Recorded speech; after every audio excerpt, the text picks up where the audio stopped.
Bonsoir à tous. J'imagine que petit à petit vous allez venir pour ce live. Donc c'est le live psycho numéro 8. Et oui, déjà 8 soirs ensemble.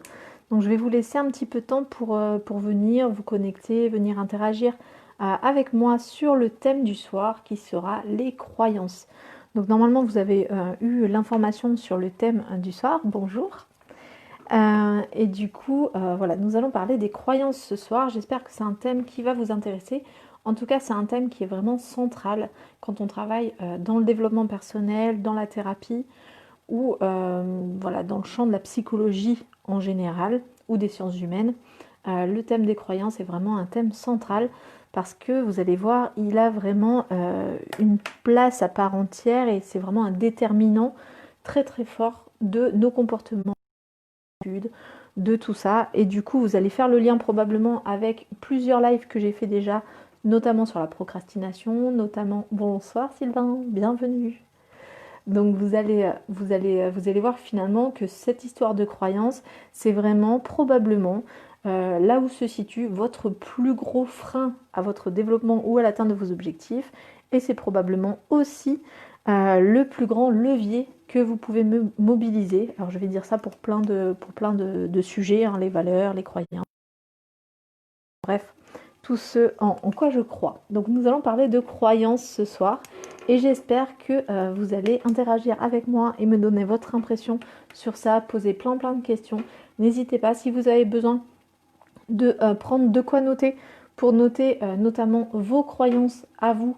Et vous verrez que je vous poserai des questions où il y a peut-être des choses qui vont vous tilter pendant que j'expose le propos sur les croyances. N'hésitez pas à prendre des notes, ça vous donne encore une fois une connaissance sur vous, même si vous n'aurez pas toutes les réponses sur ce sujet ce soir, en tout cas en ce qui vous concerne vous personnellement. On va traiter le sujet comme d'habitude de manière globale, mais en même temps en posant des questions. Et si vous voulez poser à vous-même, vous aurez probablement des pistes de réflexion sur votre fonctionnement et sur comment mieux gérer votre fonctionnement et en faire vraiment un super pouvoir. Donc, encore une fois, bonjour à ceux qui nous rejoignent. Bonjour Audrey, bonjour Manon. J'ai vu qu'il y avait Sylvain tout à l'heure. Voilà, hop. Donc, bonsoir à ceux qui sont ici. Et ceux qui ne sont pas encore là, nous vous attendons bien évidemment. Donc déjà, est-ce que vous avez des questions sur les précédents lives, ceux qui viennent d'arriver? Comme ça, peut-être que je peux prendre un petit temps pour répondre aux petites questions que vous auriez sur les lives précédents. Voilà, en attendant que les nouveaux se connectent. Voilà, Sylvain, par exemple, je sais que tu as participé à plusieurs lives. Est-ce que tu as des questions sur les derniers lives? Est-ce qu'il y a des choses que vous avez déjà mis en place, essayé, testé, sur lesquelles vous avez eu des grosses révélations? En tout cas, voilà, dites-le moi, c'est le moment.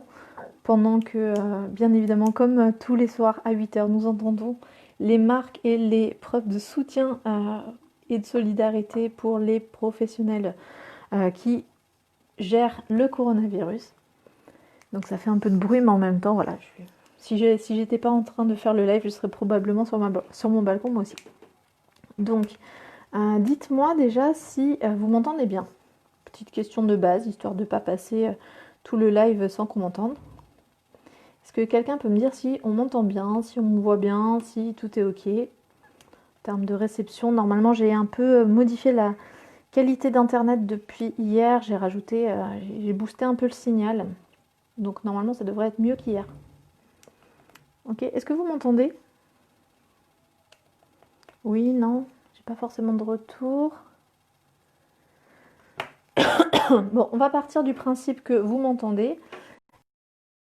Moi, à un moment donné, vous m'entendez pas, j'espère qu'il y aurait quelqu'un qui me le dirait.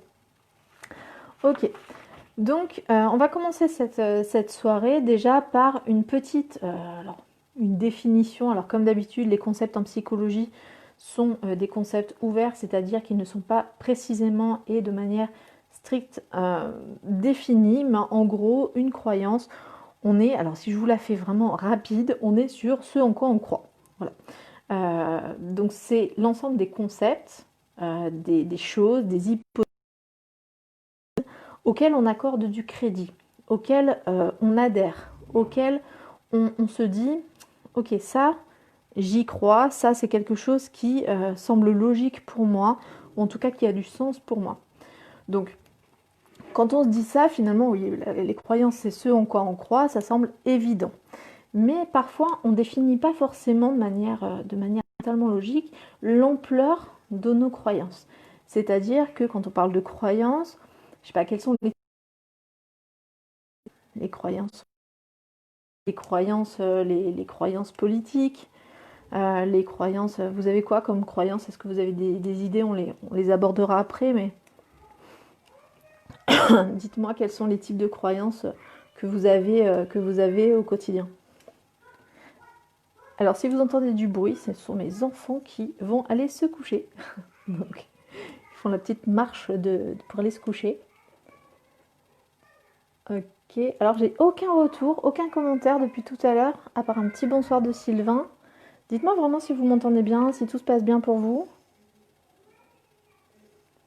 Que je puisse savoir qu'on peut avancer. Ouais. Bon.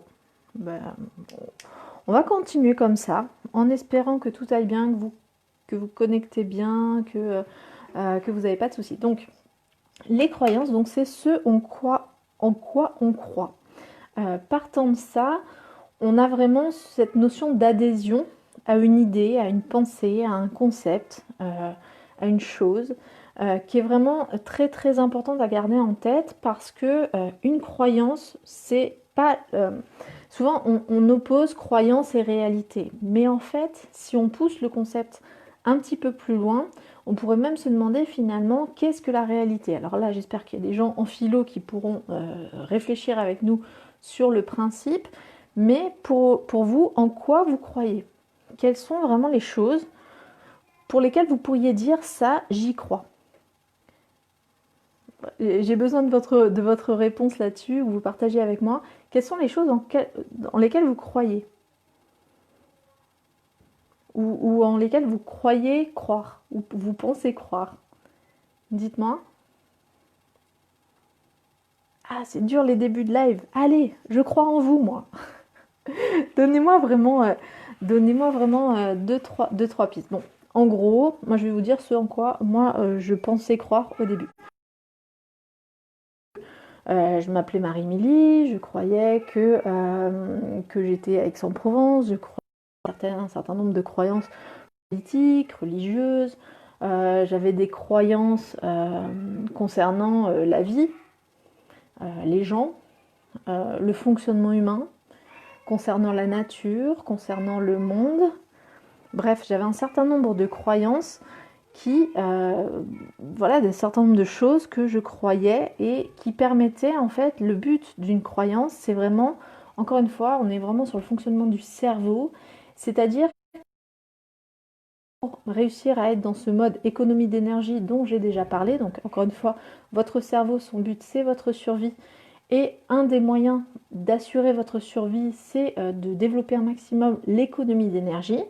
Et pour mettre votre cerveau en économie d'énergie, il essaye de trouver un certain nombre d'invariants dans votre réalité, dans votre façon de vivre ou dans ce que vous percevez du monde, de manière à en faire des repères pour gagner du temps dans le traitement des informations en général. Donc une croyance, c'est en fait un traitement de l'information externe et interne, donc les informations que je perçois de l'extérieur par le biais de mes perceptions et les informations que je reçois de mon être et qui vont être traitées, qui vont passer par le crible de trois grands principes de traitement de l'information. La sélection, donc c'est-à-dire que dans le monde ou dans tous les stimuli qui vous entourent, ou s'intéresser ou mettre le focus sur tous les éléments qui vous entourent. Il va mettre le focus principalement sur 4-5 éléments de manière consciente et un peu plus de manière inconsciente. Mais en tout cas, il y a vraiment la notion de sélection de votre cerveau. Votre cerveau, sur quoi il base sa sélection? Soit sur les éléments qui lui semblent les plus pertinents, soit sur les éléments, voilà, il va mettre de côté les éléments qu'il a déjà vus ou les invariants. C'est-à-dire que, par exemple, si vous regardez si vous regardez ce qu'il y a autour de vous, ou si vous regardez l'écran, à un moment donné, votre cerveau va oublier de faire le focus, par exemple, sur l'armoire qui est derrière moi, sur le mur, sur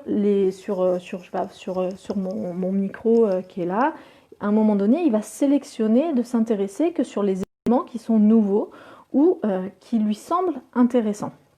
Et donc ça permet au cerveau de mettre l'emphase ou de mettre le focus sur un élément qui va faire ressortir comme ça, et les autres éléments vont passer un peu inaperçus, c'est-à-dire que tant que ça ne change pas, tant que l'armoire ne tombe pas, tant que le mur ne change pas de couleur, tant qu'il n'y a pas des éléments comme ça qui changent d'un coup, et ben en fait il va mettre ça en sourdine. Un peu comme quand vous passez, je sais pas, quand vous faites, je sais pas si vous avez déjà essayé de faire des petits dessins animés, vous savez, vous faites un dessin, vous en faites plusieurs, et vous tournez comme ça, enfin vous faites passer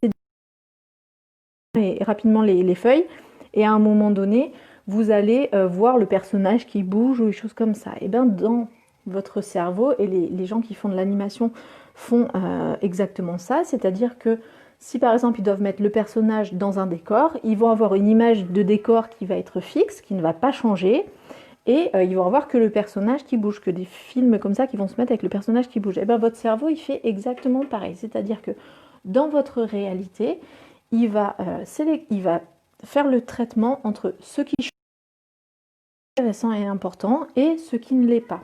Et ce qui va lui permettre de faire cette sélection, c'est effectivement est-ce que c'est nouveau ou est-ce que ça ne l'est pas, et est-ce que c'est important ou pas. Et il va sélectionner ce qui est important selon son système de croyance. Donc on est vraiment là-dessus, on est sur un système qui s'auto-alimente. J'en reparlerai, mais en tout cas, voilà, pour construire un certain nombre de croyances, principe du cerveau, la sélection. Donc il va sélectionner des informations, il ne va pas porter son attention sur tout ce qui l'entoure, sinon ça ferait énormément d'informations et on ne sortirait pas si à chaque instant on devait traiter toutes les informations qui nous entourent, plus les informations internes. Donc la sélection. Et puis il va y avoir un principe de distorsion. Je ne sais pas si vous avez déjà fait ça, de faire des études, justement si vous êtes à Aix, il y a la fac de psy, des expériences un petit peu comme ça, où en fait, il vous propose de lire des mots par exemple. Et en fait, les lettres à l'intérieur du mot sont mélangées, mais le début et la fin sont écrits de la même manière. Et en fait, votre cerveau, très rapidement, de manière globale, de reconstituer l'ordre des mots, pouvoir recomposer le mot. Et en fait, la plupart, par exemple, sur ce principe-là, c'est-à-dire qu'on n'a pas... Mais avec le peu d'informations qu'on a, on reconstitue ce qui manque. C'est ce dont je parlais quand je parlais par exemple d'interprétation de la CNV, où finalement, quand il y a un manque d'informations, le cerveau, il complète, il compense, ou alors quand il y a deux infos qui ne vont pas ensemble, pour que finalement, ça à ce qu'on connaît déjà ou à ce qui nous paraît logique. Donc, vous aurez compris qu'il y a sélection, distorsion, et le troisième grand principe qui permet de faire une croyance, généralisation. Et celui-là, il est vraiment, en termes de croyance, je pense que c'est un des facteurs les plus importants. C'est-à-dire que, par exemple, si un jour vous par un chien, vous n'avez pas besoin de vous faire mordre 50 fois par un chien pour avoir la croyance de un chien c'est dangereux. Assez rapidement, vous allez vous faire mordre une fois et vous allez créer cette croyance que un chien c'est dangereux. Ou alors vous allez l'entendre une fois, vous allez entendre une personne vous dire ça une fois et vous allez généraliser si ce chien-là est dangereux, les chiens sont dangereux. Peut-être même que vous allez surgénéraliser en mode tous les animaux sont dangereux, peut-être même encore plus généralisé en mode le monde est dangereux. Vous voyez, il y a des principes d'agoraphobie qui sont sur ce type de principe aussi. Donc, pour créer une croyance, vous aurez compris, il y a des informations, distorsion dans les cas où les informations, il y en a qui manquent, ou alors si les informations ne vont pas entrer, distord la perception de la réalité pour faire en sorte que ça passe. et généralisation, ce qui permet d'avoir des croyances qui sont un peu générales, qui ne correspondent pas dans tous les cas, mais qui vont pour le coup permettre d'avoir une sorte de sensation d'invariant dans l'environnement, ou en soi, ou en tout cas dans la perception de la réalité, ce qui va faciliter le travail du cerveau, parce que quand il se repose sur des choses qui ne bougent pas, il va pouvoir vraiment plus facilement focaliser sur ce qui bouge. Par exemple, je vous en sors une comme ça, je sais pas, si par exemple, ça peut être quoi? Si j'entends parler un jour d'un homme jaloux, par exemple, déjà ça va peut-être modifier mon rapport, si ça va peut-être créer la croyance que les hommes sont jaloux. Alors pourquoi les hommes, pourquoi les femmes, peu importe. Encore une fois, vous pouvez changer l'exemple pour en faire autre chose. Mais du coup, peut-être que dans la sélection du partenaire, et ben, du coup, cette croyance-là va peut-être modifier ma perception. Mais je vais revenir dessus, mais laissez ça de côté pour l'instant. Ce qu'il faut savoir, c'est que finalement, qu'est-ce qui est croyance, qu'est-ce qui ne l'est pas? Nous avons la réalité. Encore une fois, s'il y a quelqu'un en philo parmi vous, j'aimerais bien qu'on en parle 2 secondes parce que c'est vraiment très conceptuel, la réalité. Et puis, il y a notre façon de vivre à l'intérieur de cette réalité. Notre façon de vivre, on l'avait déjà vu, mais elle est parce qu'elle passe par nos sens, par nos perceptions, c'est-à-dire qu'on ne peut vivre dans la réalité qu'au travers de nos perceptions et de nos comportements. Donc ce qui rentre et ce qui sort. Vu qu'on ne perçoit pas les choses de la même manière, et ben en fait, donc la réalité qu'on perçoit n'est pas subjective. Si vous me suivez sur mon raisonnement, si ma perception de la réalité est subjective, ça veut dire que celle des autres êtres humains aussi. Principe de généralisation. Si moi oui, les autres aussi. Le problème, c'est qu'on n'a pas forcément les mêmes perceptions, mais imaginons qu'on trouve des ressemblances avec un peu de distorsion, on va se dire qu'on perçoit la même réalité, et on va se construire une image commune de la réalité et de ce que c'est. Jusque-là, tout va bien? Pas trop d'échanges ce soir, je compte sur vous quand même. Donc, encore une fois, peut-être qu'on s'est construit ensemble une réalité qui n'est pas forcément une réalité objective, mais une réalité de subjectivité partagée. Ouais, c'est-à-dire à force de se raconter la même chose, et ben on a l'impression que c'est vrai. Sauf que en fait, concrètement, je ne sais pas si vous avez regardé Matrix, mais concrètement, on peut très bien vivre dans une réalité ou avoir l'impression ou se raconter qu'on vit dans la même réalité. En fait, si ça se trouve, on se raconte tous des histoires qui sont biaisées par nos perceptions. Par exemple, notre perception du monde n'est pas la même perception que celle de mon chien, par exemple. Mon chien n'a pas les mêmes yeux, il ne perçoit pas les mêmes choses, du coup il vit dans un monde qui est différent. Si je partage ma planète avec une chauve-souris, la réalité d'une chauve-souris n'est pas la même que la mienne. On ne voit pas les mêmes choses, on ne perçoit pas les mêmes choses, on ne ressent pas les mêmes choses, on n'a pas les mêmes notions de distance, tout est modifié. Donc tout ça pour vous dire que finalement, tout ce qui sort de notre cerveau, ou tout ce qui transite par est une croyance. Y compris ce que je viens de vous dire. Dire en quoi je crois, facilement on peut dire que c'est une croyance, mais tout ce que je pense savoir, c'est aussi une croyance. C'est juste une croyance à laquelle j'adhère un peu plus. Est-ce que vous me suivez sur ça? Dès qu'on dit non, j'y crois pas, c'est pas une croyance, je le sais, c'est la vie. Dites-vous que c'est juste une croyance. Je vous le dis une deuxième fois pour que ça soit bien clair. Est-ce que ça vous est déjà arrivé, vous, d'être vraiment dans ce genre de situation où vous avez une perception, l'autre a une perception de la situation, et quelque part, il y a un peu une battle de perception de la réalité? S'il vous plaît, répondez-moi si vous pouvez. Alors, je ne sais pas si mon Facebook avec les commentaires répondez pas. Je ne sais pas.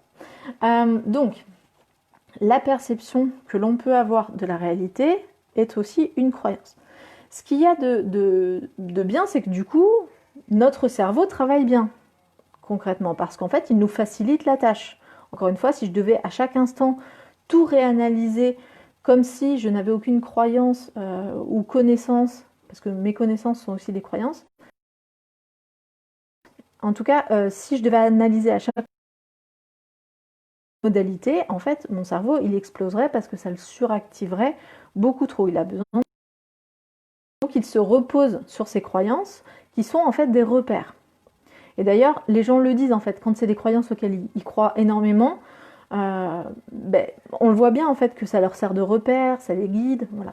Donc, une fois qu'on a des croyances, et encore une fois, tout ce que vous pensez savoir sur vous, sur le monde, sur, peu importe, sur l'univers, tout ce que vous pensez savoir, tout ce que vous pensez connaître, tout ce en quoi vous croyez, fait partie des systèmes de croyances. Donc rien n'est vrai dans l'absolu. Rien n'est vrai, rien n'est faux. Tout est une croyance. Et des fois on entend parler de fausses croyances. Oui, mais ça tu dis ça, mais c'est une fausse croyance. Non, il n'y a pas de fausse ou de vraie croyance. Il n'y a que des croyances. Il y a peut-être une réalité que nous percevons différemment et qui crée des croyances différentes, mais dans tous les cas, il n'y a pas de fausses ou de vraies croyances, ce ne sont que des croyances. Après, il y a des croyances qui sont erronées ou des croyances qui ne sont pas étayées par les perceptions qu'on peut avoir de la réalité, mais il n'y a pas de fausses croyances. Ok, j'avance un petit peu sur ce thème, même si j'aurais aimé vraiment que vous répondiez un petit peu à mes questionnements et que vous puissiez vraiment débattre avec moi sur ce sujet. Mais en tout cas, voilà, re-regardez Matrix si vous voulez. C'est vraiment... Alors, il y a Matrix et Inception qui sont vraiment des grands classiques quand on parle des croyances et qui permettent vraiment de remettre les choses en perspective et de remettre les choses en question. C'est-à-dire qu'il y a vraiment cette notion de le monde dans lequel je suis en train d'évoluer, est-il vrai, est-il faux? Est-ce que c'est moi qui le crée ou est-ce que je le perçois? Et souvent, la schizophrénie, on est vraiment, enfin la schizophrénie, certains types de psychoses, ou en tout cas les délires avec les hallucinations, on est sur ce type de questionnement.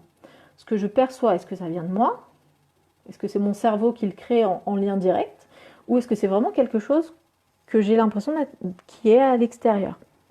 Donc, ce qu'il faut savoir en gros, c'est que finalement, ces croyances, elles sont des percevoir et vivre dans notre réalité, mais elles sont aussi des filtres. Comme je vous ai dit, finalement, ça permet au cerveau de se reposer sur des choses qu'il considère comme étant des invariants, et du coup, ça lui facilite les choses, et en même temps, du coup, ça ne nous permet pas de percevoir les différences entre les personnes. Par exemple, si j'ai la croyance que, je sais pas, que les hommes sont des goujats, ça va être la fête des hommes ce soir.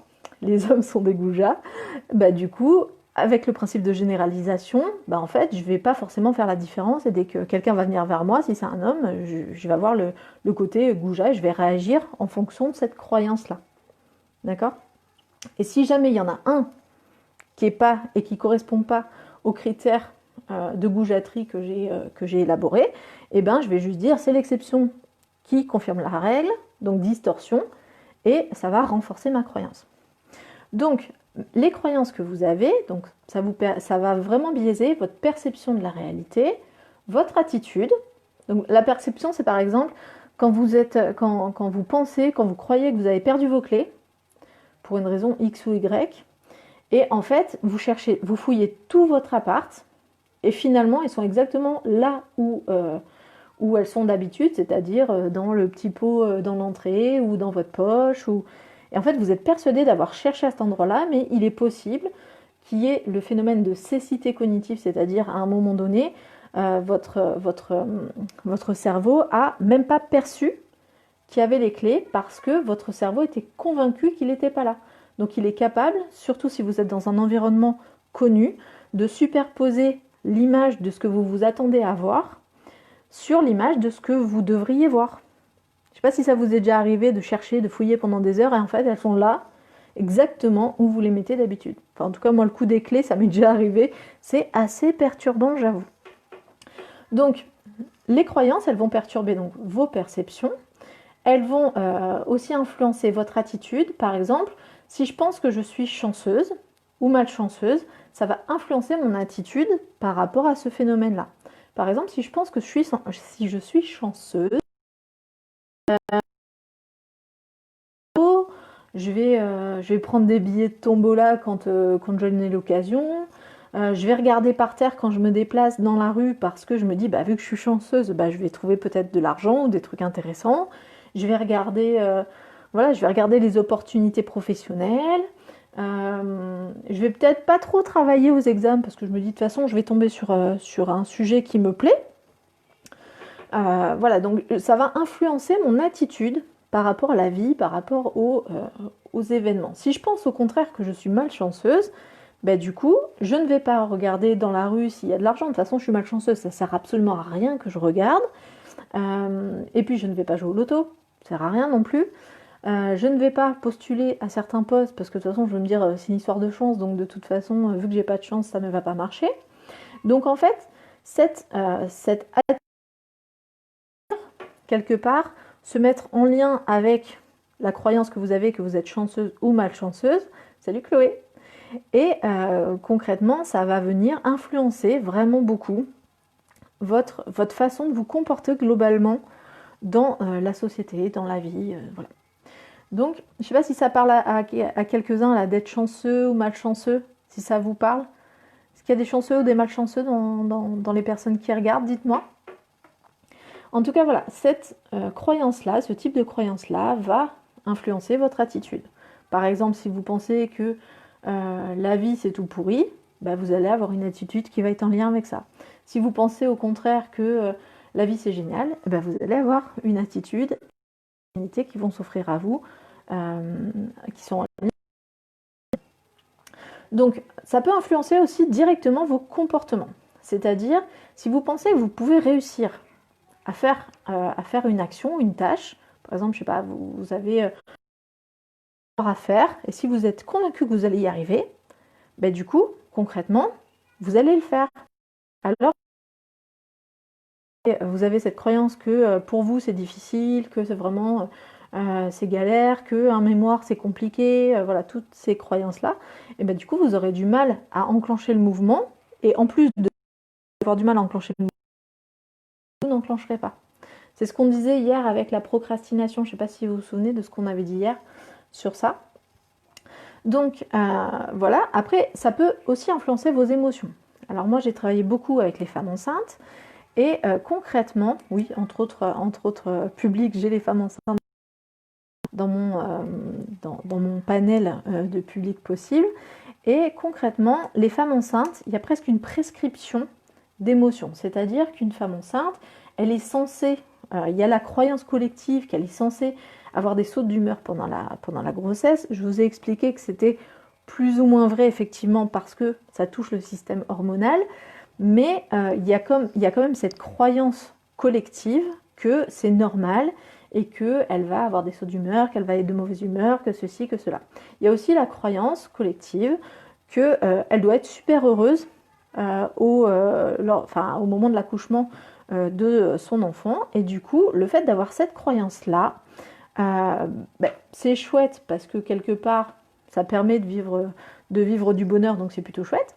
Mais en même temps, pour celles qui ressentiraient pas ça, et bien du coup, elles sont en conflit avec la croyance collective et du coup, ça peut donner des symptômes tout à fait étranges de personnes qui montrent de la joie et qu'en fait, en tant que psychologue, moi je vois bien qu'il y a quelque chose qui bug et en fait, elles sont pas heureuses, mais en fait, elles se sentent obligées d'être heureuses. Il y a une espèce de conflit de croyance à l'intérieur d'elles et du coup, il y a un conflit émotionnel entre ce qu'elles devraient ressentir selon la croyance collective et ce qu'elles ressentent vraiment.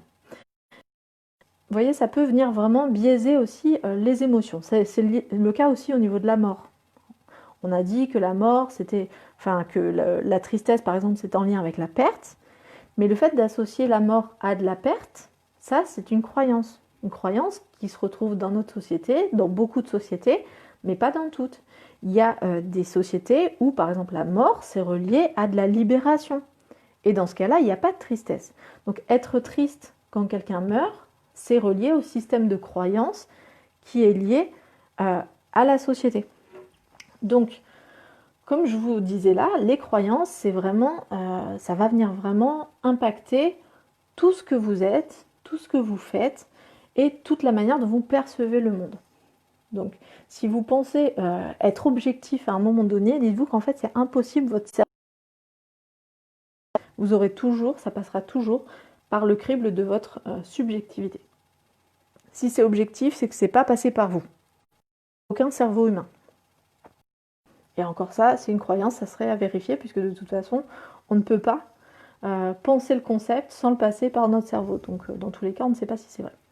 Donc, comme je vous ai dit, avoir une croyance, ça va permettre un comportement, ou un ensemble d'attitudes et de comportements, ou d'émotions et tout ça.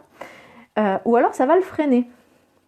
Encore une fois, je ne vais pas jouer au loto si je pense que je suis malchanceuse, parce que ça ne sert à rien, en fait, concrètement. Donc, il y a certaines croyances par rapport à un objectif qui sont facilitatrices ou qui sont des freins par rapport à l'atteinte de votre objectif. Par exemple, si je pense que je suis nulle au niveau des études, ça va être un frein pour moi pour faire mes études. Ça semble un peu logique, vous voyez.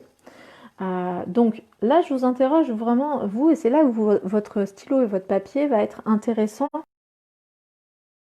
de noter comme ça, par rapport à vos objectifs, sur vous d'habitude. D'après vous, les croyances que vous avez sur vous, sur le monde, sur une tâche en particulier sur laquelle vous allez centrer votre exercice si vous le souhaitez, quelles sont vraiment les croyances que vous avez qui facilitent l'accès à votre objectif ou celles qui, au contraire, limitent l'accès à votre objectif. Pendant que vous écrivez ça, que vous prenez le temps d'écrire ça, je vais revenir.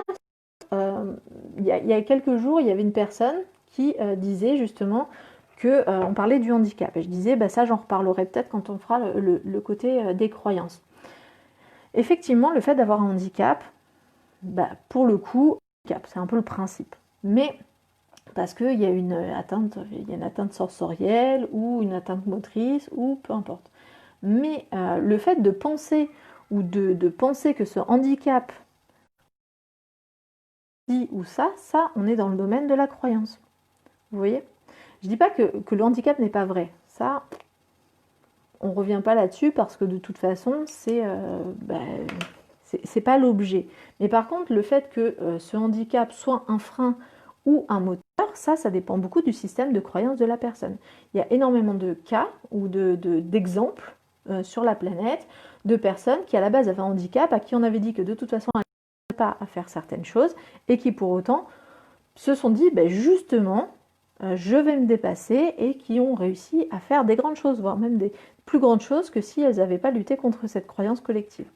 Donc, il y a vraiment cette notion de facteurs qui sont liés à la croyance et qui sont une bonne chose dans l'absolu, mais par rapport à vos objectifs, demandez-vous, est-ce que j'ai des freins ou est-ce que j'ai des croyances qui sont facilitatrices? C'est vraiment très très important et je veux vraiment que vous preniez le temps de vous interroger sur ça ce soir, parce que ça va être très très important pour ça.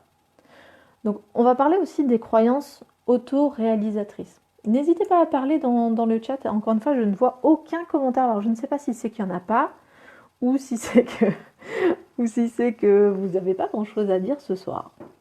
Je ne sais pas. Je ne sais pas. Si quelqu'un peut me rassurer, Chloé, si tu peux mettre un petit message pour me dire que tout se passe bien de ton côté. N'hésite pas, en tout cas, moi je ne vois aucun commentaire. Je vois que les gens apparaissent, mais je ne vois aucun commentaire.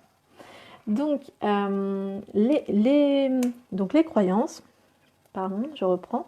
Les croyances, donc on a vu que ça filtrait tous nos comportements et notre rapport au monde, à la réalité, même notre réalité interne. Et en fait, donc ça va permettre ou ne pas permettre l'accès à ces comportements. Et surtout, comme je vous disais, par rapport au fait d'être chanceux ou malchanceux, on va avoir vraiment le côté autoréalisateur. C'est-à-dire que au plus je crois en quelque chose, au plus je vais sélectionner dans mon environnement les informations qui vont étayer cette croyance. Encore une fois, si je ne joue pas au loto parce que je pense que je suis malchanceuse, du coup, je n'ai pas d'exemple de fois où j'ai gagné au loto, puisque j'ai pas joué. Et du coup, vu que j'ai pas je suis malchanceuse. Et je pourrais même dire à quelqu'un, bah oui, la preuve, je suis malchanceuse, j'ai jamais gagné au loto, par exemple, j'ai jamais gagné au tirage, j'ai jamais trouvé de l'argent dans la rue, oui, mais en même temps, j'ai jamais regardé non plus.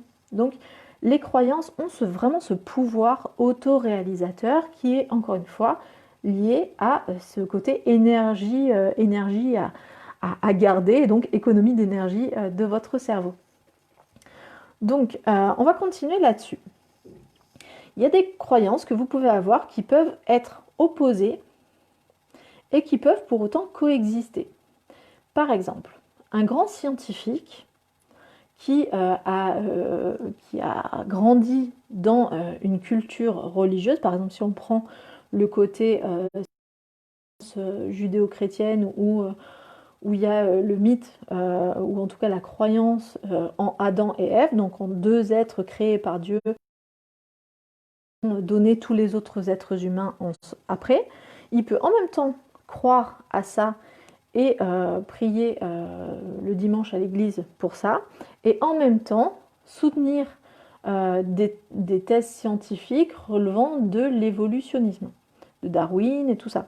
C'est-à-dire plutôt du fait que l'homme ne descendrait pas d'Adam et Ève, mais il descendrait du singe. Ça, alors, du singe, grosse, vraiment, je vous ai fait un gros raccourci, mais en tout cas, on peut avoir des croyances qui coexistent alors qu'en fait, elles sont totalement opposées. Ça n'empêche pas en fait. On peut très bien, tant qu'on ne se retrouve pas dans des situations où elles s'opposent directement, par exemple, si quelqu'un arrivait et demandait à ce scientifique de confronter ces deux croyances, là il serait bien embêté parce que du coup il serait obligé de faire une espèce de compromis, donc une distorsion de ces systèmes de croyances pour que ça colle ensemble. Pour le coup, je l'ai scientifique qui était aussi croyant, et du coup j'ai observé ce phénomène de distorsion pour que finalement ça colle. En fait les deux finalement étaient vrais. Il a réussi à valider les deux alors qu'a priori elles étaient opposées. Mais je dis a priori, bien évidemment. On peut avoir comme ça, à l'intérieur de soi, des croyances qui s'opposent totalement et qui pour autant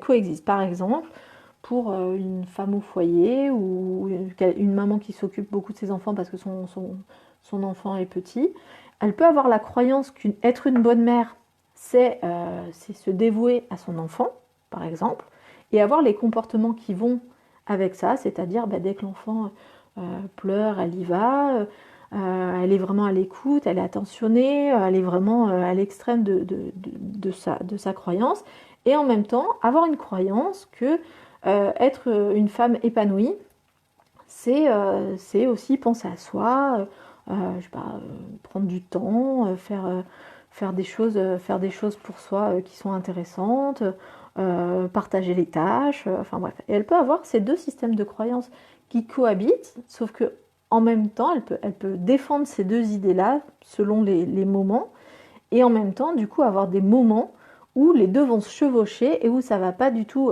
bien se passer pour elle, notamment par exemple quand il y a des burn-out maternels. Donc encore une fois, je travaille beaucoup avec les femmes enceintes, donc je les accompagne aussi dans l'après-coup. Et parfois il y a ce truc-là de oui, mais moi j'ai envie d'être une bonne mère et du coup j'en fais beaucoup et être une bonne mère, c'est faire énormément pour son enfant, le faire passer en priorité, nanana.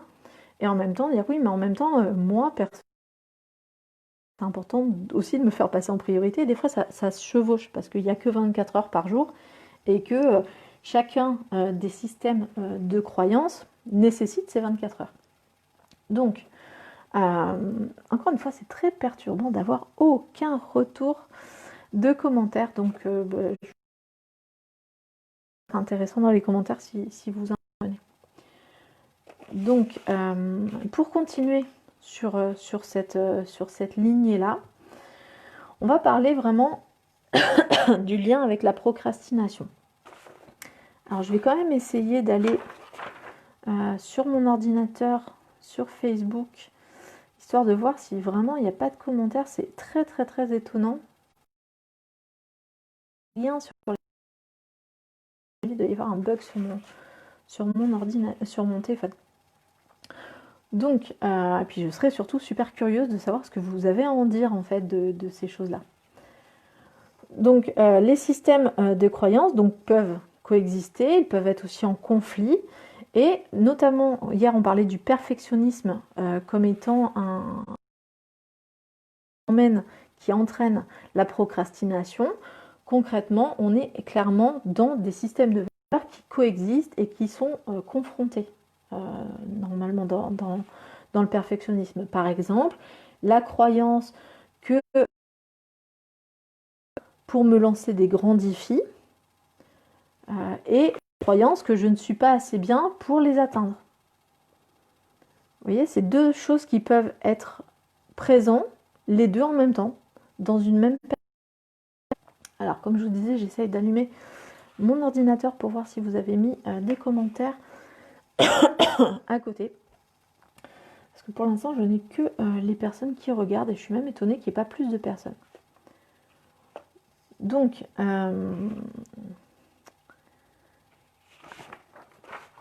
tout ça pour vous dire, croyances, une fois que vous avez des croyances, elles sont organisées en système. Les croyances ne sont pas isolées pour, encore une fois, organiser l'environnement et organiser le monde dans lequel vous vivez. Ça va être organisé comme ça en système. Et donc, dans les grands systèmes de valeurs, c'est-à-dire dans les organisations un peu concrètes des croyances, on va avoir par exemple les religions, ou en tout cas la religion telle que chacun peut la vivre.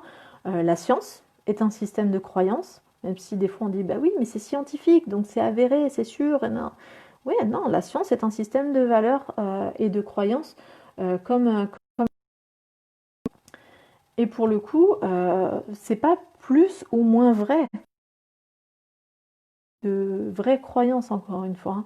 C'est juste un système de croyances auquel on décide d'adhérer ou on décide de croire ou pas.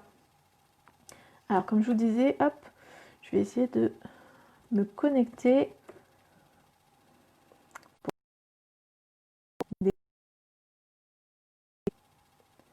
Alors, hop. Donc, comme je vous disais, la science est un système de croyances. Même quand on dit c'est scientifiquement prouvé, ça ne veut pas dire que c'est vrai. Ça veut dire que c'est scientifiquement prouvé jusqu'à preuve du contraire.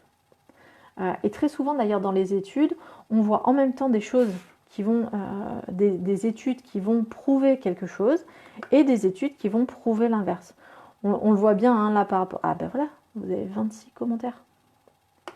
Et oui, ça y est. Alors, j'ai allumé en même temps mon ordinateur. Donc, je vais être un peu switché sur les deux. Et sur l'ordinateur, j'ai vos commentaires. Donc, ça va être top. Je me sentais un peu seule, j'avoue.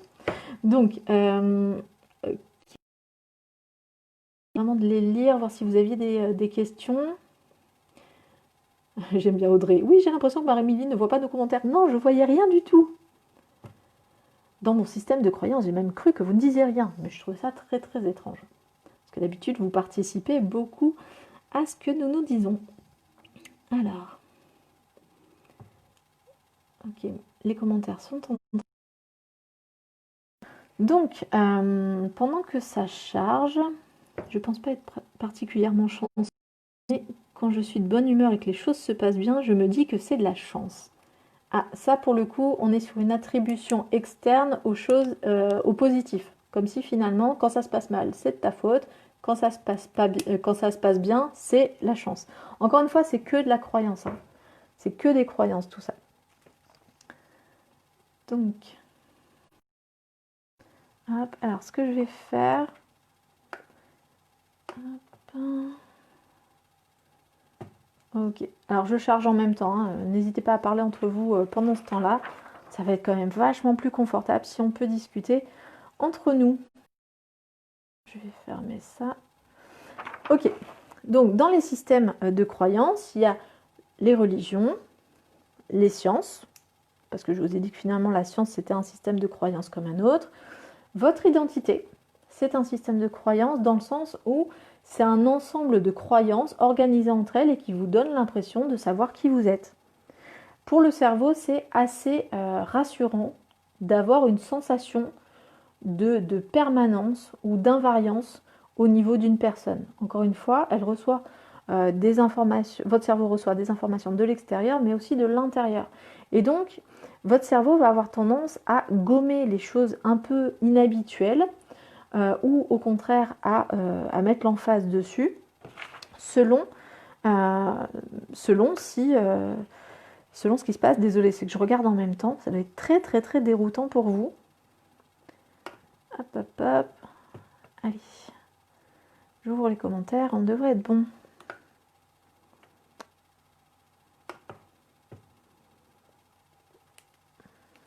Alors. Donc, votre personnalité, votre identité, ce que vous pensez être, est un système de croyances. Encore une fois, à chaque fois que vous dites « je suis ci, je fonctionne comme ça moi j'ai de la chance, j'ai pas de chance, je suis dépressif, je suis... » vous ne faites que manipuler des systèmes de croyances sur vous, sur les autres, qui vous donnent l'impression de contrôler votre environnement, qui vous donnent l'impression d'être à l'aise dans votre environnement et de savoir finalement, qui vous permet de vous dicter une conduite à tenir dans ce même environnement. Ah, ça y est. Ça y est, j'ai vos commentaires. Parfait. Oui, c'est dur d'avoir le moins de points de vue à plusieurs. Ouais. Alors, est-ce que les croyances sont aussi parfois influencées par les stéréotypes? Les stéréotypes sont des systèmes de croyances organisés.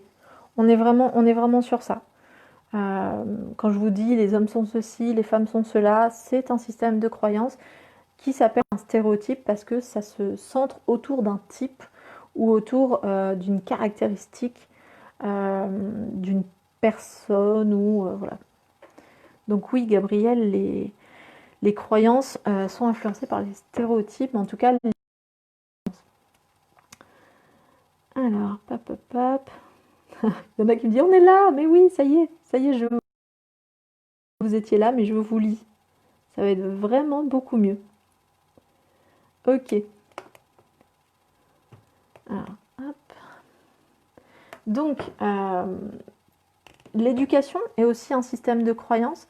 Là, on le voit bien finalement. Enfin, moi, je l'ai vu parce que du coup, j'ai vécu dans un autre pays et c'est généralement là qu'on se rend compte en fait de toutes nos croyances qui sont différentes.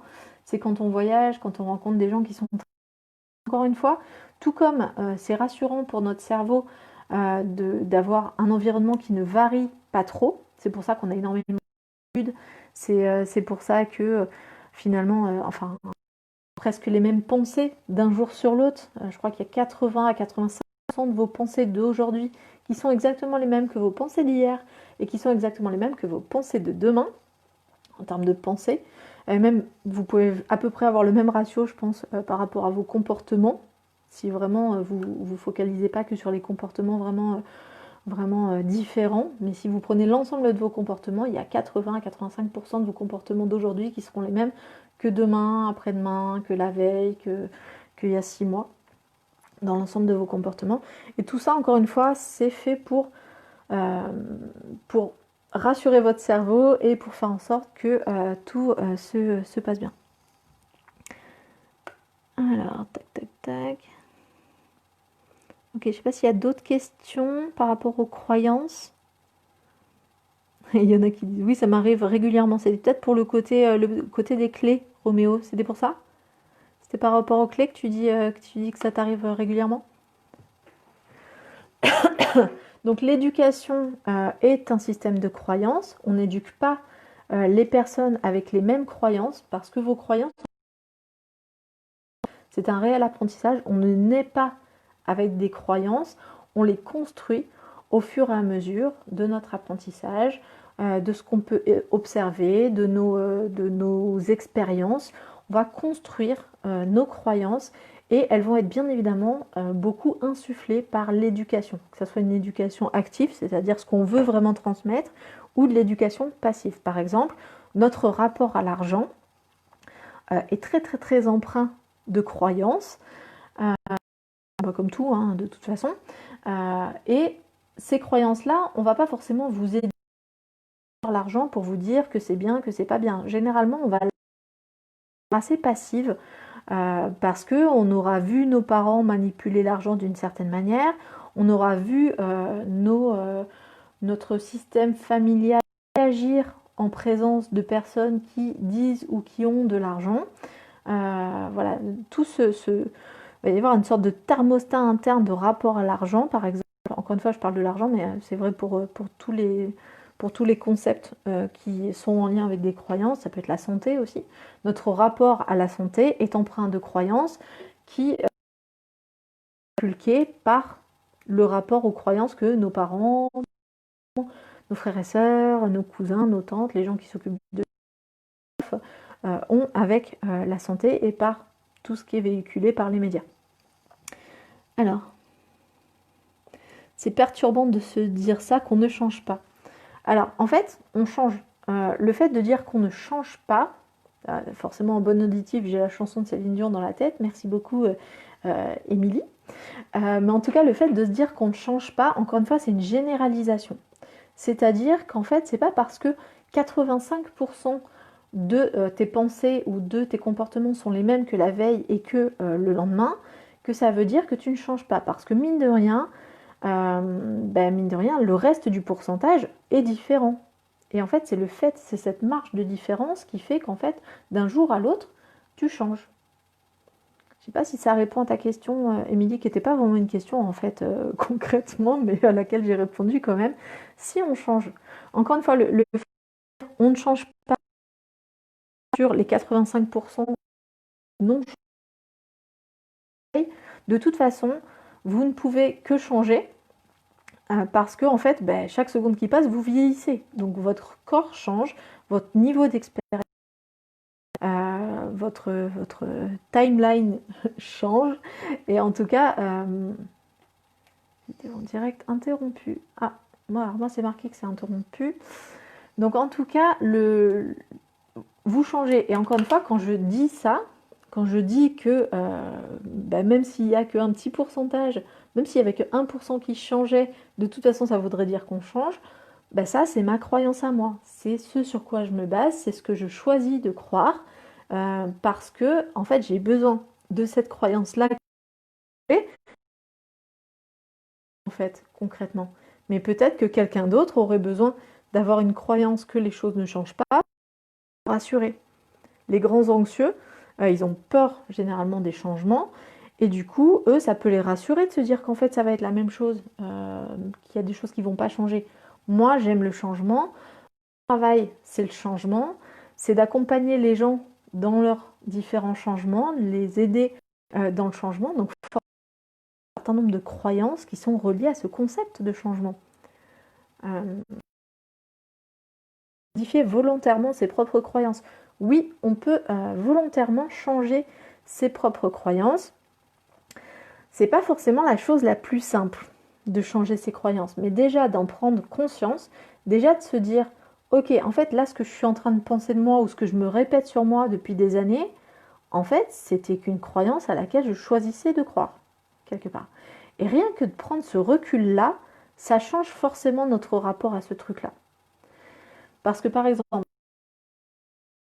comme ça on prend un truc assez neutre au niveau en termes d'enjeu, le jour où je me rends compte que en fait c'est une croyance et que je suis ni chanceux ni malheureux, mais qu'en fait je mets un certain nombre de mécanismes et de comportements en œuvre et que en fait des fois ça marche et des fois ça marche pas. Imaginons que je le vois comme ça.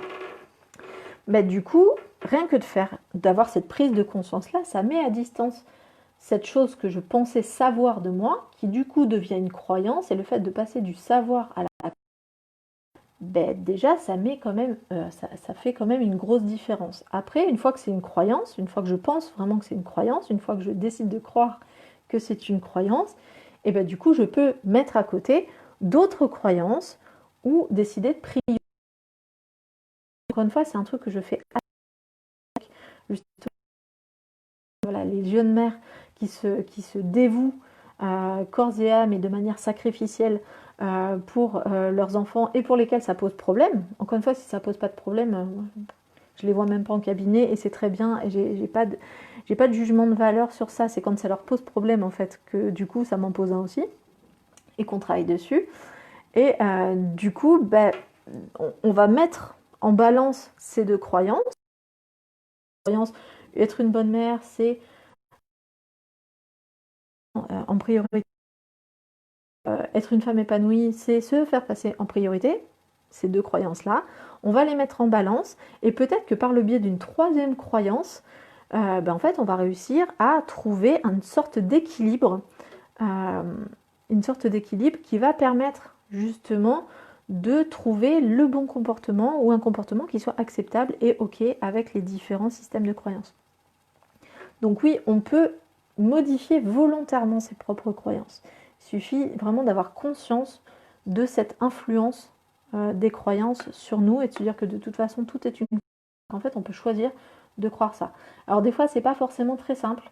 Des fois, ça peut aider effectivement d'avoir un thérapeute qui va vous recadrer un certain nombre de fois sur ce que vous êtes en train de raconter de vous, notamment. Alors, en thérapeute, on travaille surtout sur les croyances sur soi et, ou sur le monde. Et en fait, il y a un certain nombre de recadrages qu'on voit notamment en hypnose et en PNL, programmation neurolinguistique, donc les deux pratiques que j'ai le plus en cabinet, en plus de la psychologie. Et en fait, par le biais du recadrage, on peut fissurer des croyances, on peut ramollir des croyances, on peut leur donner en tout cas les rendre moins prégnantes. Donc soit, comme je vous disais, en les modifiant pour qu'elles soient moins prégnantes, soit en leur opposant des croyances qui les modifient en fait, qui leur donnent une valeur un peu différente. Donc oui, on peut modifier volontairement ces croyances. D'après vous, là, maintenant que je peux lire vos précieux commentaires, quelles sont les croyances que vous avez sur vous qui, au quotidien, vous sentez que ça vous limite, ça vous empêche d'être la personne que vous avez envie d'être? Si vous pouvez me le mettre dans les commentaires, si je le reçois. Dites-moi quelles sont les croyances que vous avez, vraiment que vous ressentez comme étant finalement ce que vous pensiez jusqu'à présent de vous-même ou du monde ou des gens, peu importe, et la croyance fondamentale que vous aimeriez travailler aujourd'hui. Imaginez qu'il y en ait une. Alors, effectivement, vous pouvez me le mettre dans les commentaires, vous pouvez aussi le garder pour vous, mais en tout cas, identifiez cette croyance-là. Je sais pas, il y a des croyances du type je suis nulle, je suis pas capable, je le vaux pas, ou c'est trop difficile, si c'est plus sur soi, mais sur le monde. Ça peut être les gens sont méchants, je suis trop gentil. Voilà. Des croyances comme ça qui... alors je crois que je suis juste bon avec mes 10 doigts et que pour les pas de l'intellect. Par exemple, cette croyance-là, si tu me le mets là, probablement que ça veut dire que tu penses que ça peut t'handicaper. Et effectivement, avec une croyance comme ça, j'imagine que si elle est très prégnante et si tu y crois beaucoup, si tu as un gros niveau d'adhérence et d'adhésion à cette croyance, j'imagine qu'il y a plein de moments où ça peut t'handicaper. Par exemple, dans le choix des études, pour travailler, dans le fait de peut-être le rapport aux autres étudiants. Peut-être qu'il peut y avoir ce truc-là de comparaison et de se dire que les autres, eux n'ont pas ce problème-là, que eux y arrivent et que toi non. Enfin, j'en sais rien. Hein. Encore une fois, on n'en a pas parlé. Donc ça peut générer ce type de biais-là. Avec un système de croyance comme ça, par exemple, ça oriente totalement, ça peut en tout cas orienter totalement le choix des études, par exemple. Je crois que le monde est injuste. Oh, comme un petit Calimero. Ok.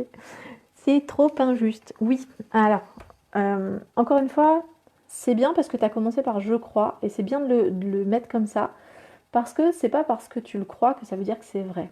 Le monde n'est ni juste ni injuste, et en même temps je dis ça, et selon les contextes, selon les patients que je vais avoir en face, selon l'intérêt, je vais moi employer du coup le monde est juste ou le monde est injuste de manière vraiment stratégique.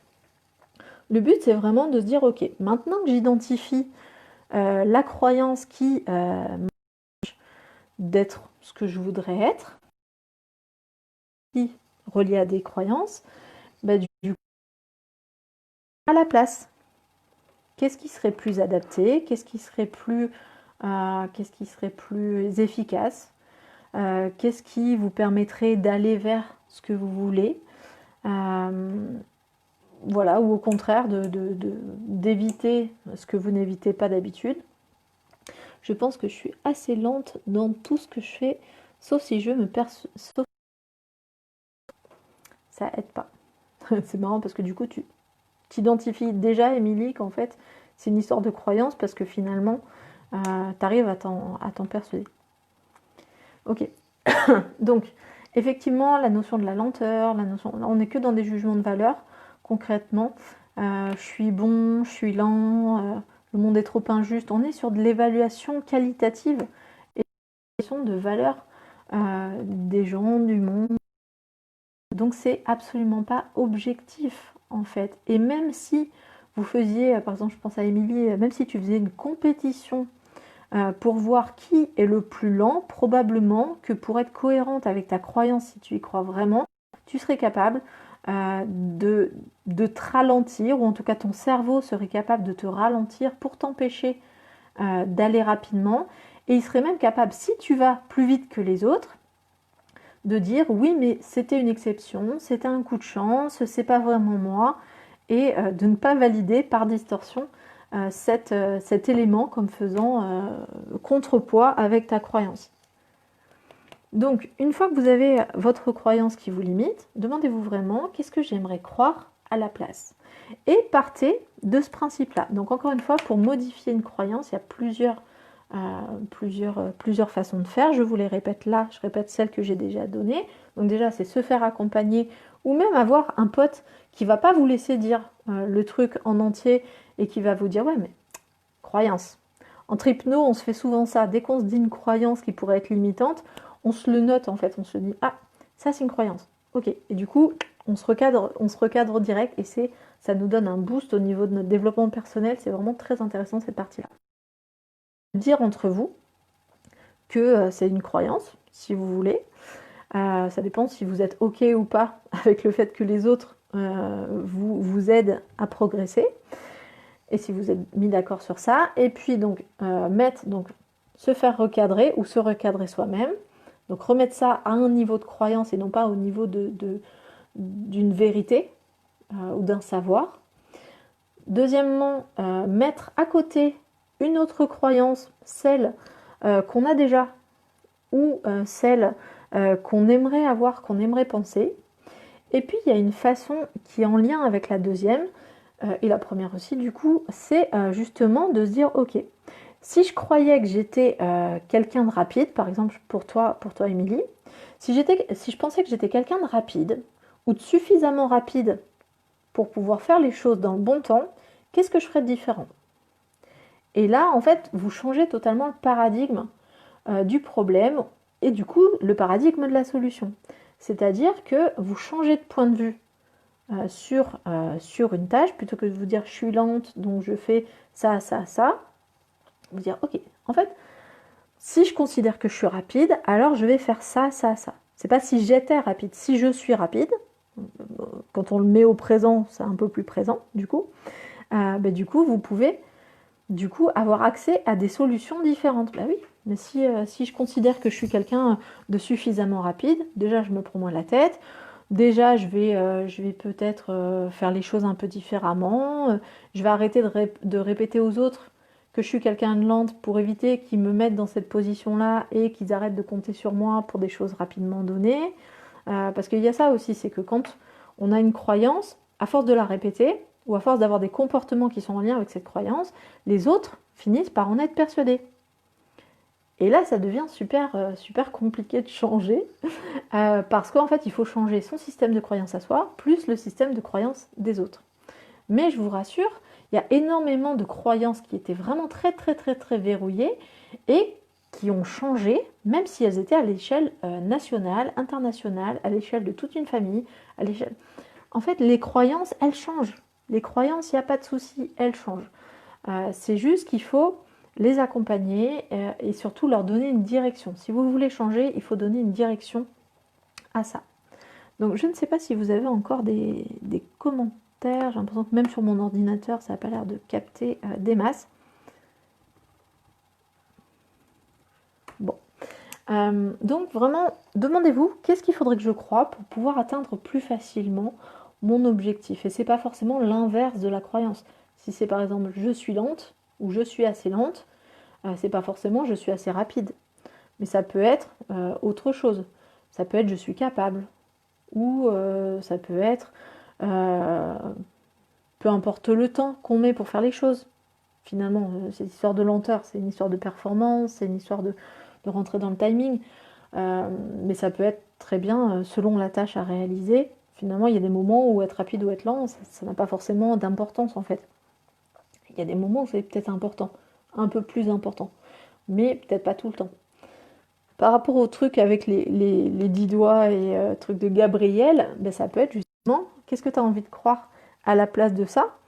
Ben, c'est que effectivement peut-être t'es doué manuellement, mais probablement que t'es doué à d'autres trucs aussi. Enfin, je veux dire, t'es quand même à la fac, donc t'es quand même, ça dénote quand même de certaines capacités intellectuelles et capacités scolaires. Encore une fois, je dissocie vraiment les deux. Parce que on peut être un très bon étudiant et avoir des capacités intellectuelles normales, et on peut aussi être un très mauvais étudiant et avoir des capacités intellectuelles élevées. Enfin, je veux dire, c'est pas forcément totalement lié. En tout cas, les gens qui sont à la fac, ils ont quand même un certain niveau d'intellectuel. Ils ont au moins rempli le concours. Donc, alors, encore une fois, je n'ai plus accès à vos commentaires. C'est très très très fatigant cette histoire de connexion. Je relance le truc, on va voir si vous m'avez répondu entre-temps. Donc, la politique est aussi très empreinte de systèmes de croyances qu'ils manipulent parce qu'ils sont quand même conseillés par des gens qui sont aussi en psychologie, en développement personnel, ils sont coachés, enfin bref. Ils ont quand même pas mal de conseillers par rapport à ça. Ah, mais j'ai accès à plein de nouveaux commentaires que je n'avais pas tout à l'heure. Magnifique. Tac, tac, tac, tac, tac. Alors, désolé, je lis en même temps.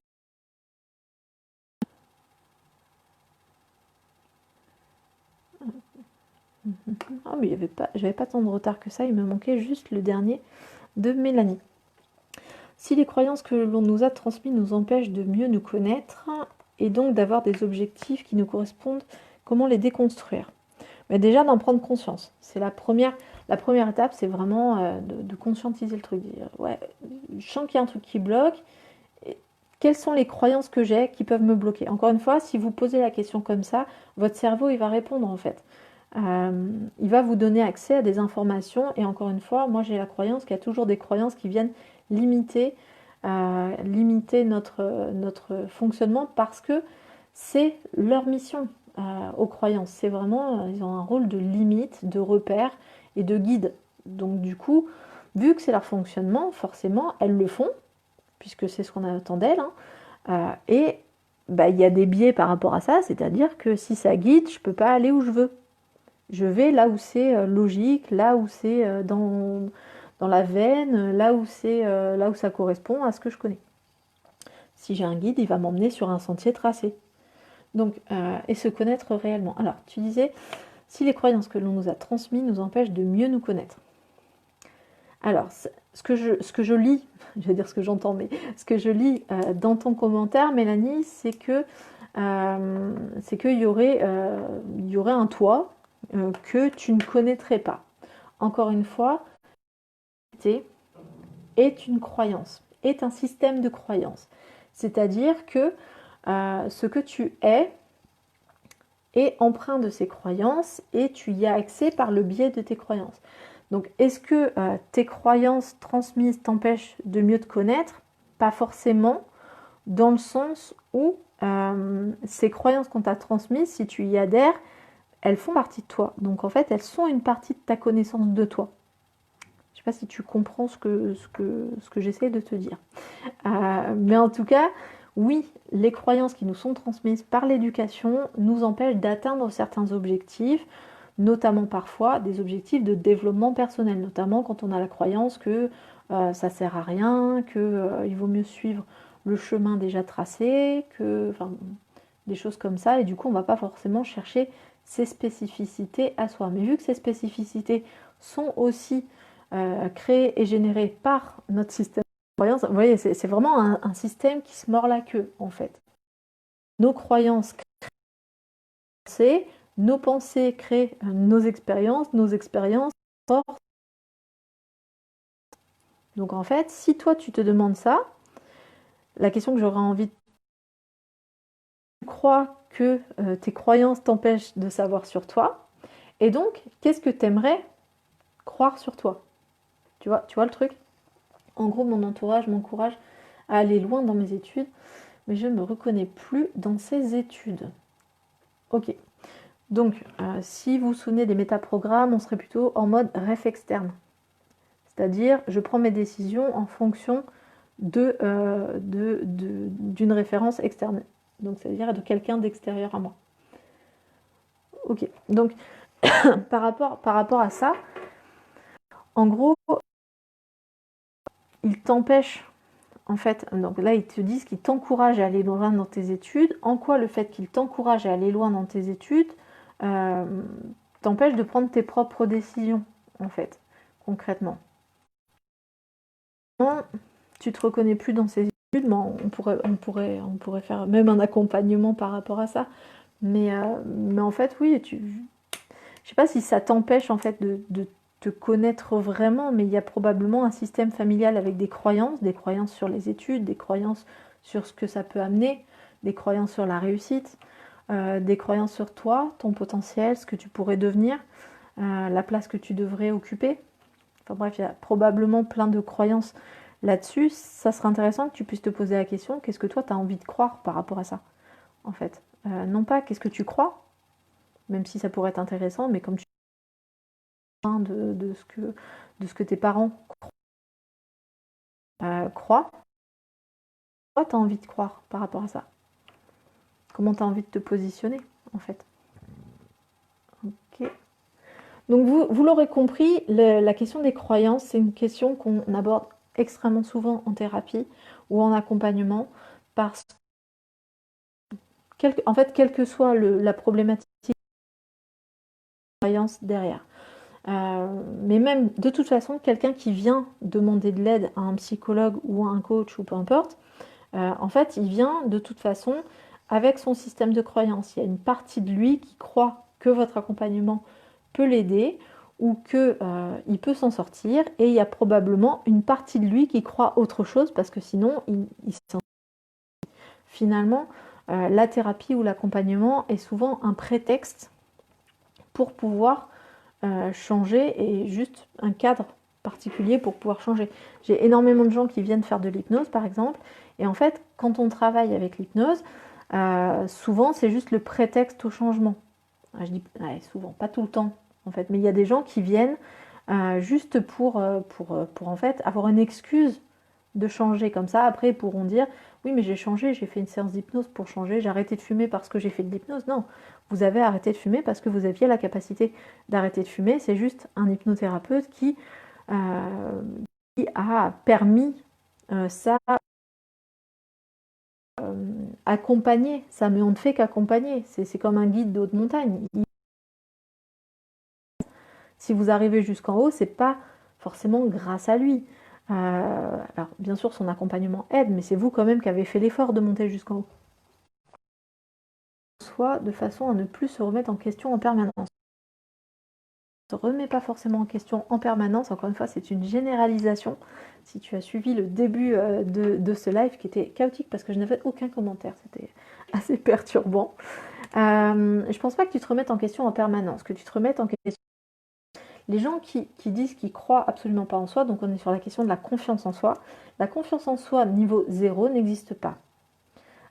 Tout simplement parce que, comme je vous ai dit qu'il y a un certain nombre d'invariants sur l'autre, il y a un certain nombre de choses que vous faites ou d'attitudes que vous prenez ou peu importe, sur lesquelles en fait vous ne les validez même plus parce qu'en fait, c'est devenu habituel. Par exemple, la première fois que vous avez réussi à faire vos lacets, il y avait peut-être quelqu'un qui a trouvé ça tellement extraordinaire qu'il vous a applaudi pendant 5 minutes, qu'il a appelé son ami et qu'il lui a raconté, qui vous a fait un gros bisou, vous a dit que vous étiez quelqu'un de génial et tout ça. Maintenant, c'est devenu tellement habituel, vous avez tellement confiance en vous pour faire ce truc-là sans vous tromper, alors que c'était peut-être pas gagné au début, hein, que maintenant, en fait, vous, comme votre entourage, vous normal, en fait. Alors que c'est vraiment une prouesse technique, hein, de faire ses lacets. Hein. Faut quand même se rendre compte du truc, comme de lire un bouquin, ou ça, c'est quand même des prouesses. Ça demande quand même un certain nombre de mécanismes cérébraux, mentaux, perceptifs, enfin, de la coordination. C'est vraiment. Vous rendez. Je pense qu'au quotidien, on ne se rend pas compte de toutes les choses extraordinaires qu'on fait, en fait. On s'en rend compte les premières fois, mais après, on les valide plus.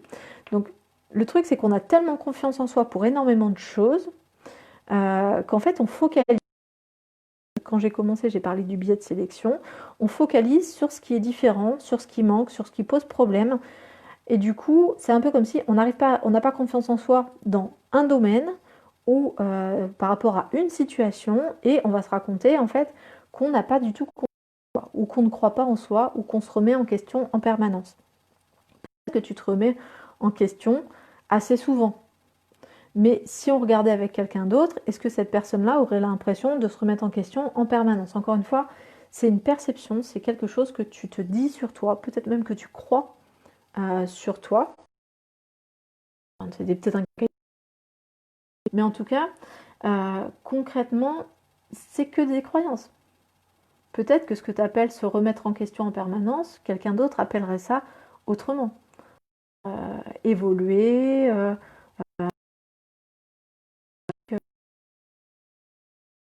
on pourrait appeler ça être objectif. C'est qu'une perception, en fait, il y a une interprétation d'une forme de réalité.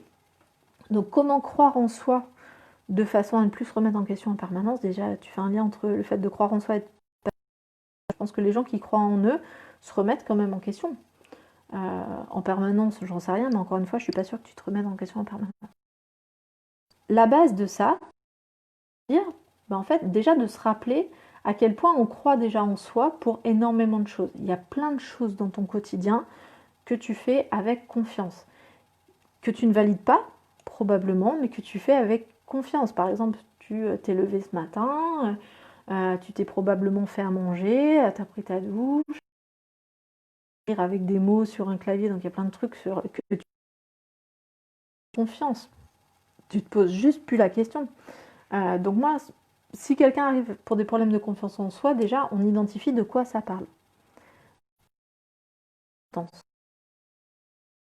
rend compte qu'en fait, c'est dans un nombre hyper restreint de situations. Ça va être sociale dans un groupe de plus de 5 personnes en soirée, par exemple. Bah ouais, mais c'est pas tout le temps, en fait.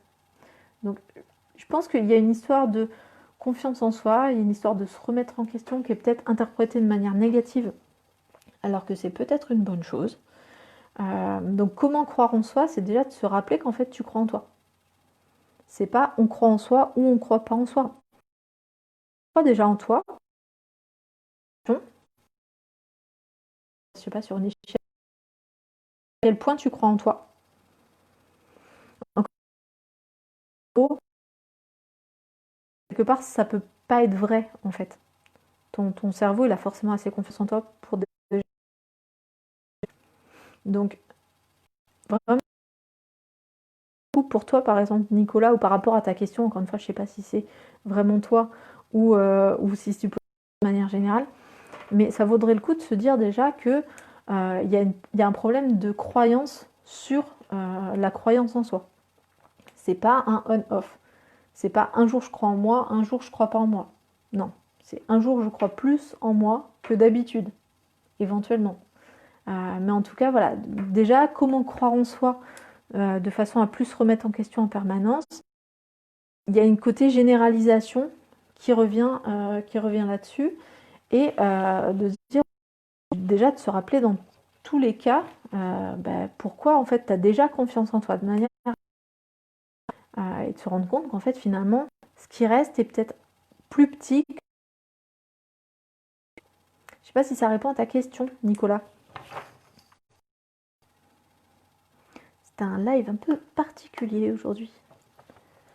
Nicolas, dis-moi si ça répond à ta question dans les...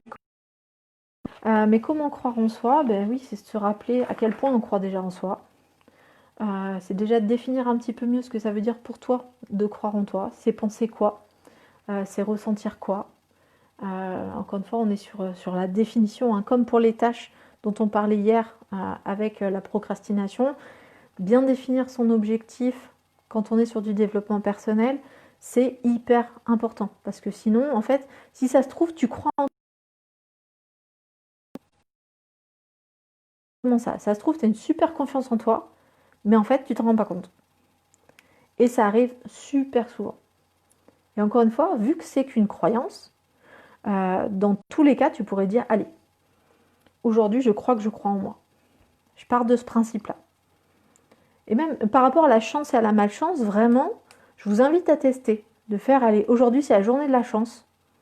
Un peu comme les gens font, aujourd'hui, c'est vendredi 13, et que selon les personnes, ils considèrent que c'est de la chance ou de la malchance, et que du coup, ça influence leur et leur niveau de chance, en tout cas leur interprétation de leur niveau de chance.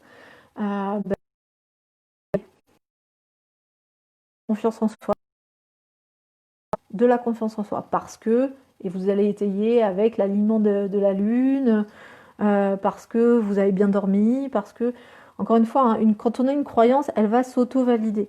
Donc du coup, si vous partez avec un principe comme ça, vous pouvez votre cerveau va aller chercher des bonnes raisons de penser ça. Alors, j'ai vu que Gabriel...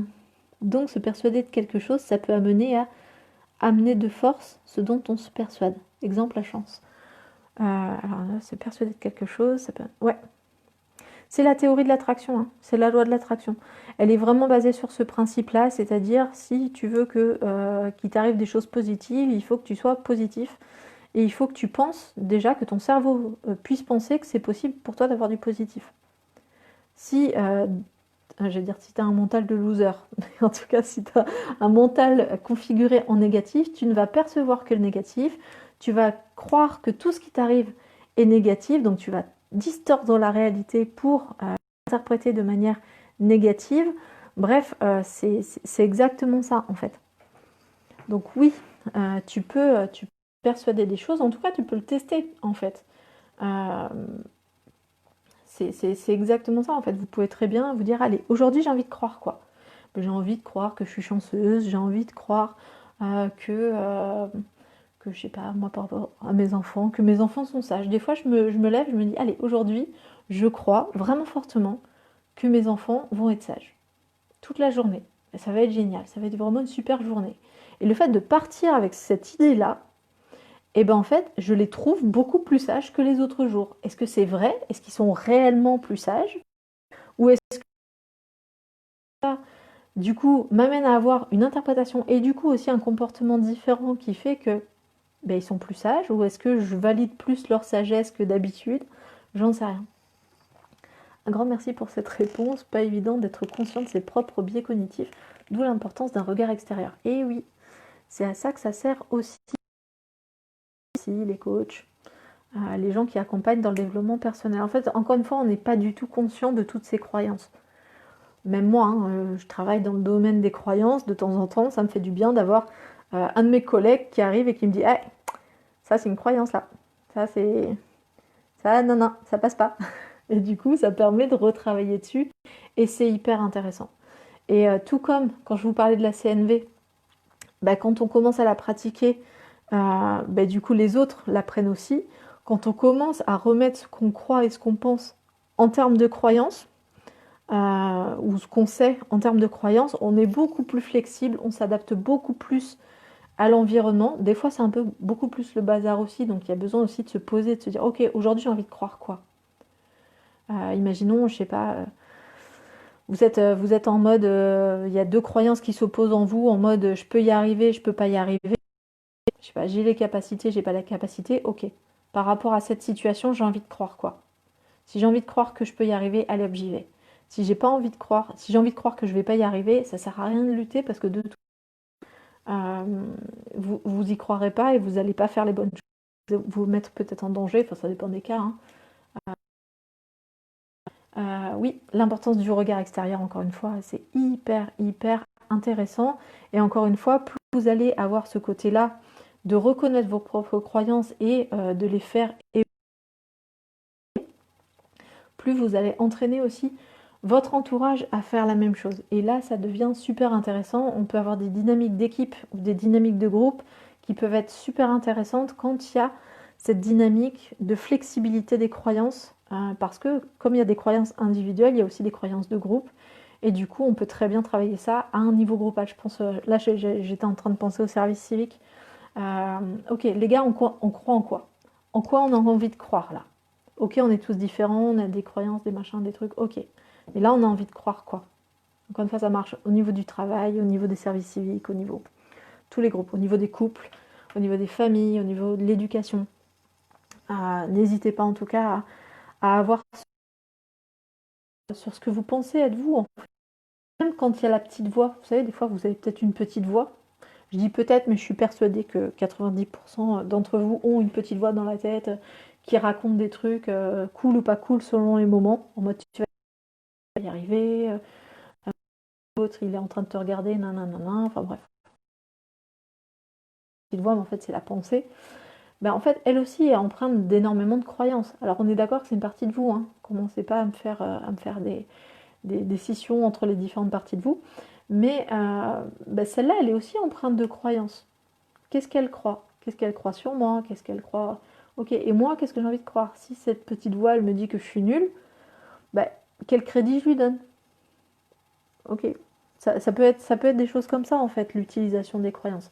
Donc, encore une fois, on a déjà parlé de se responsabiliser,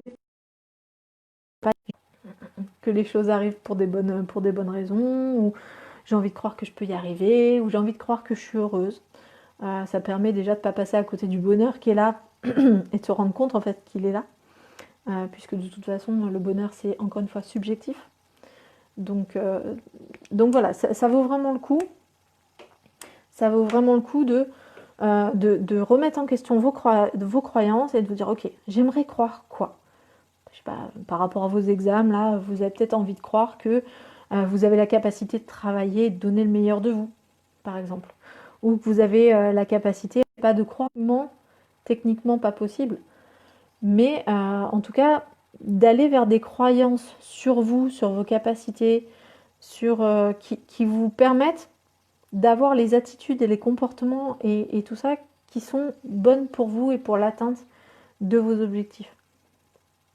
Voilà, s'il n'y a pas d'autres questions, je vais m'arrêter sur ça pour ce soir. Ça a été un peu chaotique avec les connexions et tout. Il faut vraiment que je trouve une autre solution.